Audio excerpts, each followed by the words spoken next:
Our story today is called A Horseman in the Sky. It was written by Ambrose Bierce. Here is Roy Depew with the story.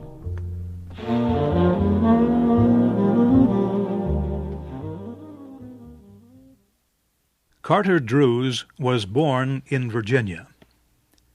He loved his parents, his home, and the South. But he loved his country, too. And in the autumn of 1861, when the United States was divided by a terrible civil war, Carter Drews, a Southerner, decided to join the Union Army of the North. He told his father about his decision one morning at breakfast. The older man looked at his only son for a moment, too shocked to speak. Then he said, "As of this moment, you are a traitor to the South. Please don't tell your mother about your decision. She's sick, and we both know she has only a few weeks to live." Carter's father paused, again looking deep into his son's eyes. "Carter," he said, "no matter what happens, be sure you always do what you think is your duty." Both Carter Drews and his father left the table that morning with broken hearts.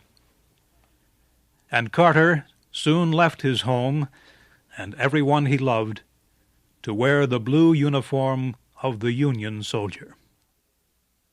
One sunny afternoon, a few weeks later, Carter Drews lay with his face in the dirt by the side of a road. He was on his stomach, his arms still holding his gun. Carter would not receive a medal for his actions.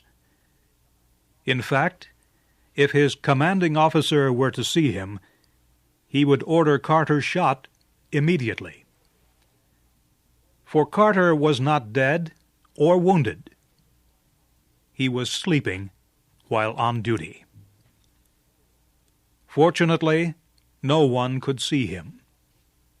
He was hidden by some bushes growing by the side of the road. The road Carter Drews had been sent to guard was only a few miles from his father's house. It began in a forest down in the valley and climbed up the side of a huge rock. Anyone standing on the top of this high rock would be able to see down into the valley. And that person would feel very dizzy looking down.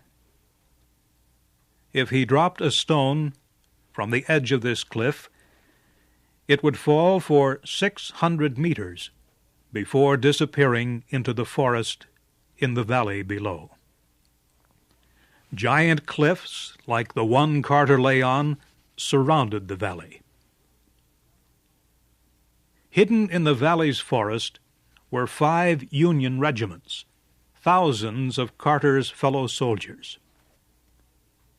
They had marched for 36 hours. Now they were resting, but at midnight they would climb that road up the rocky cliff. Their plan was to attack by surprise an army of Southerners camped on the other side of the cliff. But if their enemy learned about the Union Army hiding in the forest, the soldiers would find themselves in a trap with no escape. That was why Carter Drews had been sent to guard the road. It was his duty to be sure that no enemy soldier, dressed in gray, spied on the valley where the Union Army was hiding. But Carter Drews had fallen asleep. Suddenly, as if a messenger of fate came to touch him on the shoulder, the young man opened his eyes.